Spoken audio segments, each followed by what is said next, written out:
Thanks Cameron, thanks Justin, thanks Rob for having us along this morning. It's great to be here. I'm just going to have a quick question to begin with. Who knows about the Dangerous Goods Movement study? Can I just have a show of hands? We've got Rob up the back, we've got a few people. Okay, that just gives me a sense in terms of what I might need to cover. I'm going to tag team also with my colleague John Gordon, who will take you through some of the finer details of the outcomes of the study, and then we're going to sort of talk about next steps. So, with that, how do I control this camera? Do I just press the green button? There we go, yeah. Okay. Before I delve into it as well, I want to say a big thank you to everyone that participated in this study. 2 years ago at this very conference, I was here with Transport for New South Wales selling this study. We were looking for participants and we were asking for data, movement data from dangerous goods vehicles operating in Sydney and surrounds. And without your participation and the support of the NBTA, this study just wouldn't have been a success. So I just wanted to say thank you to this group, and what I'll do now is just sort of take you through a bit of the context. So back in 2019, or probably 2018, Transport for New South Wales looked at trying to get a bit of handle on where dangerous goods are actually moving across the network in Sydney. And this was driven around the issues of tunnels and other restrictions, and trying to understand, if you will, what is the magnitude of the problem and how might we go about trying to quantify it. TCA, as a national body that's part owned by Transport for New South Wales and other road agencies, came to us and said, could we help in deriving the collection of telematics data from vehicles, DG vehicles, and how might we be able to aggregate and to identify it so it can be used for discussions around policy developments. What we did, and without going into the process of the study too much, was we came to you individually and asked whether you'd be willing to share your dangerous goods vehicle movement data from your telematics provider with us. Those that consented to that provided 12 months worth of data, and John, correct me here, I think we had 13 individual operators, is that right? So about 13 operators from this sector and over 150 vehicles that provided data over a 12-month window between mid-2018 and mid-2019. So it was a really good sample and a really good representation of DG movements around Sydney. We used some principles around data protection and privacy, and this was part of the consent mechanisms that were built into the study. I'm not going to dwell into this here, but this presentation will be available afterwards.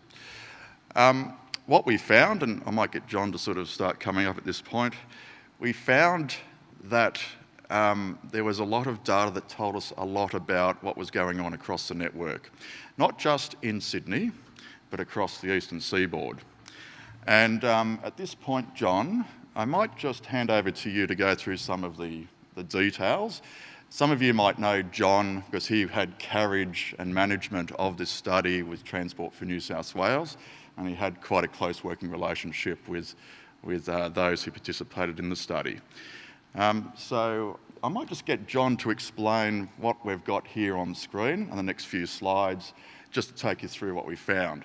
I will preface this by saying I'm not speaking on behalf of Transport for New South Wales nor the New South Wales government, so we can't make any sort of, we can't provide any insights into how this information might be used in terms of policy developments and thought processes going forward, but what we can show you is what your data told us.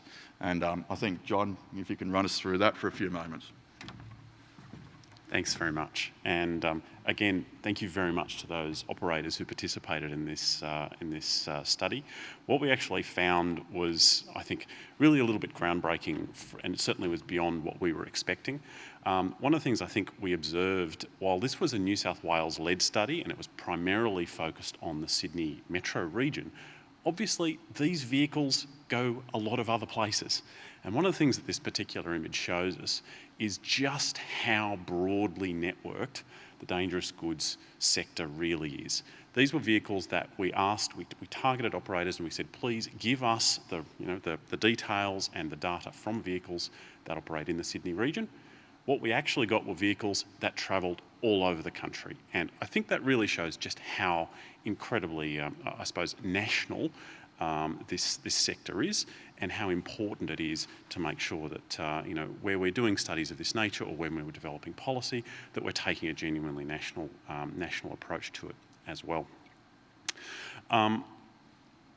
We found, there was quite a lot of detail we were able to pull out of this, out of the way the data is aggregated, de-identified and provided. So effectively, as Gavin said, we acted as sort of a safe harbour for all of the data, went straight to telematics service providers. They provided us, under consent of the operators, a feed for 12 months of data.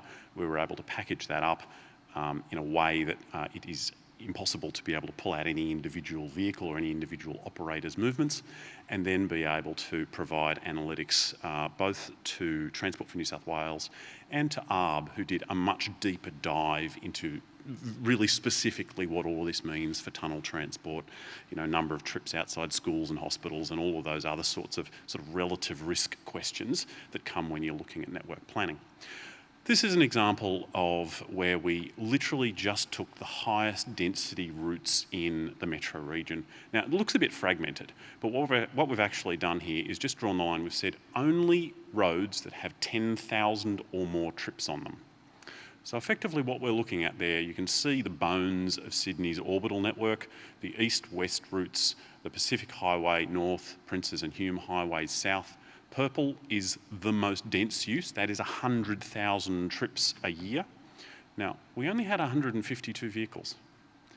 That is a lot of use of those vehicles. So, we can extrapolate this out to the rest of the industry. We have to be a little bit careful how we do that. But what this told us is where those really key routes were. And you can see little gaps in there where there are, vehicles probably had to go off a main route to go, onto side routes to get around tunnels or to adjoining roads, things along those lines. So there's a few fragments there, and ARB has tried to fill all of those gaps in and try and get a really good sense of origins and destinations of all of these vehicles as well. Going back though, and actually I don't know that I can go back on this. No, okay, we'll just go forward. The previous slide had a lovely shot of the country, so what we got out of that was very much that there we go, fabulous. The regional New South Wales task is also extremely important. There are a lot of regional hubs there in New South Wales, but certainly the Pacific, Princes and Hume highways there are very, very densely utilised. One of the things that came out of this, we don't necessarily have a slide on it, but was, again, something that showed up was a lot of the depot work, a lot of the drop-offs and delivery type points. Now, we didn't hone in on those in a great deal of detail, but what it did show was the distributed nature of that across the Sydney metro region. And I think a number of the government agencies took away some really important insights about the importance of making sure that dangerous goods can actually get out to the customers and can get out to pick up and delivery sites there. There were a few key things that came out of the study, and one of the things, as Gavin said, we can't speak for how this will be used in a policy implementation way. I know certainly it has the power to provide an incredibly rich information base and evidence base for conversations between the NBTA, your members, and Transport for New South Wales and other government agencies. I think that in itself is a huge positive step. We've even had contact from within Transport for New South Wales from their planning section, where they've had a development application for a hotel, and they've given us a call and said, look, can you tell us what the traffic volumes are on this road past where this hotel might be built. So, you know, it's being used in a very real and tangible sense in different places in that sense, which, you know, is a real opportunity for data that hasn't existed previously. In terms of future, we're doing some work around the Port Botany precinct. So we've now got sort of shape files for all of the different precincts within the Port Botany area and some of the container parks. So we're starting to look at ways we can do much more granular insights into origin and destination work in and around the Sydney Basin. Obviously, the potential for something like this on a national level or as an ongoing study would be really interesting. Some sort of periodical repeat is quite possible. We've also found that a similar methodology to this is something that other sectors are very, very interested in. So we're doing something very similar to this for oversized over mass vehicles here in Queensland. We've also been approached by another industry association that wants to repeat this type of study, but for their particular vehicles. So this is really, I mean, the leadership, I think, that has been shown by this industry and by the NBTA in championing this study, I think will go a long way towards setting a new standard for the way telematics data can be used to input to policy and access decisions and other sorts of things, as we heard David speaking earlier about the wonderful work that the NHVR is doing in that space. Do you want to take over, or shall I? Yeah, I might thanks, John. It's really important just to refer back to David Carlisle's presentation here. When